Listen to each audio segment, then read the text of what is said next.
Si vous avez les petites mémoires, moi j'en ai. J'ai la mémoire. Je me rappelle très bien comme si c'était hier.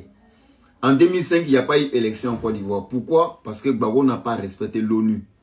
L'ONU a exigé, a imposé, a obligé Laurent Gbagbo à organiser l'élection. Il n'a pas fait. Que le pays est divisé en deux, il y a la rébellion. Lui, il ne peut pas organiser l'élection.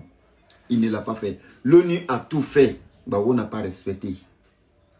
Aujourd'hui, c'est le même Gbagbo qui nous demande que l'ONU dit qu'on doit l'inscrire aux élections présidentielles. Gbagbo, you be you. Encore, je continue.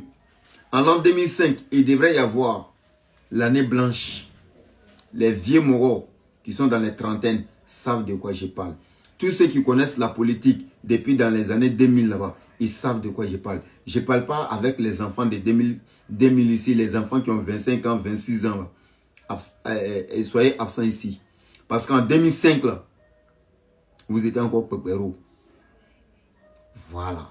Cette histoire que je raconte maintenant, c'est seulement les personnes de plus de 30 ans qui peuvent venir me répondre en commentaire ici. En 2005, il devrait y avoir année blanche en Côte d'Ivoire.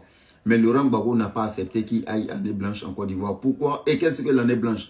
L'année blanche, c'est comme si on reprend tout à zéro, en fait. Parce qu'il n'y a eu rien comme activité en Côte d'Ivoire. Même à l'école, les enfants qui sont partis à l'école, il n'y a pas eu premier trimestre, deuxième trimestre, troisième trimestre.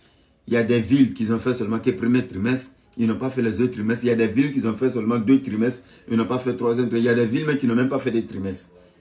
Et Laurent Gbagbo a décidé, avec l'idée de Charles Blé Goudé, je me rappelle très bien. Renseignez-vous, demandez à vos papas, ils vont vous donner cette information. C'est l'idée de Charles Blé Goudé que Gbagbo a mis en pratique pour continuer. Les enfants qui ont fait, les villes qui ont fait premier trimestre, ceux qui ont eu la moyenne à l'école, passent en classe supérieure. Ceux qui n'ont pas eu moyenne au premier trimestre redoublent la classe. Même s'ils n'ont pas fait deuxième trimestre, troisième trimestre. Je mets quiconque au défi de venir démentir ça. Il n'y a pas quelqu'un. L'histoire est très longue. Je viens avec partie 2 de la famille. On est des enfants, on n'a pas eu la chance de travailler dans le gouvernement. Mais s'il s'agit de réveiller la conscience de la jeunesse ivoirienne, je suis numéro 1. Quiconque veut se renseigner sur quoi que ce soit en Côte d'Ivoire, concernant la politique ou l'histoire de mon pays qui est la Côte d'Ivoire, passez ici chaque soir, prenez vos infos. C'est encore mon frère Saint-Fra, le général des informateurs qui veut s'informer, passez ici chaque soir, prends tes infos. Désormais, c'est le général répliqué, l'homme qui répond à toutes les ennemis de la Côte d'Ivoire. Bon entendeur, salut la famille.